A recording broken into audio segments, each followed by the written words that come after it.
3100 वर्ष पहले 3100 वर्ष पहले पूरी दुनिया की जनसंख्या 3 अरब थी और 3 अरब लोगों में एक भी गैर सनातनी नहीं था, सब सनातनी थे। अस्सलामु अलैकुम वरहमतुल्लाहि वबरकातुहू। तो ये दावा आपने सुना, ये कितना बड़ा दावा है कि आज से 3100 साल पहले पूरी दुनिया के अंदर एक ही धर्म था, एक ही सिविलाइजेशन थी और वो धर्म था हिंदू धर्म। वो सिविलाइजेशन थी हिंदू सिविलाइजेशन।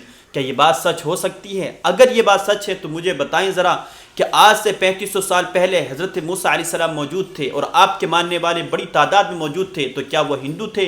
क्या वो सनातनी थे? ऐसा बिल्कुल नहीं है। इराक़ और उसके इर्द गिर्द के इलाकों में आज से 3100 साल पहले मेसोपोटामियन सिविलाइजेशन मौजूद थी, तो क्या ये सिविलाइजेशन हिंदू सिविलाइजेशन थी? नहीं।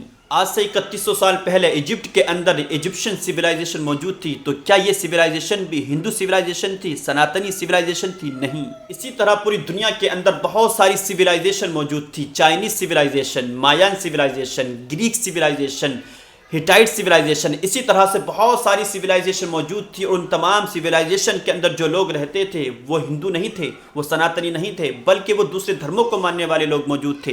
तो ये सब कुछ होने के बावजूद, ये सब कुछ तारीखी रिकॉर्ड होने के बावजूद ये दावा करना कि पूरी दुनिया के अंदर आज से 3100 साल पहले एक ही सिविलाइजेशन थी, एक ही धर्म था और वो था हिंदू धर्म, हिंदू सिविलाइजेशन, ये कितना बड़ा दावा है।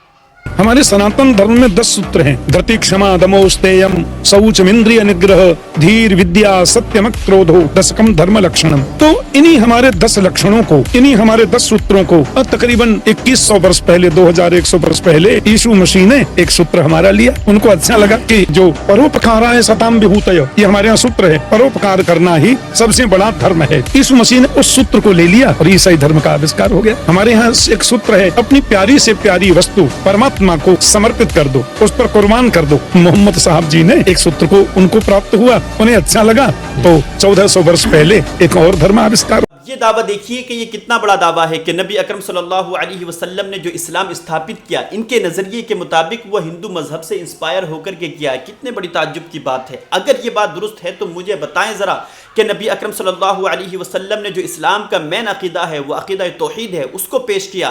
क्या यह हिंदू मजहब से इंस्पायर होकर के हो सकता है? नहीं। क्यों?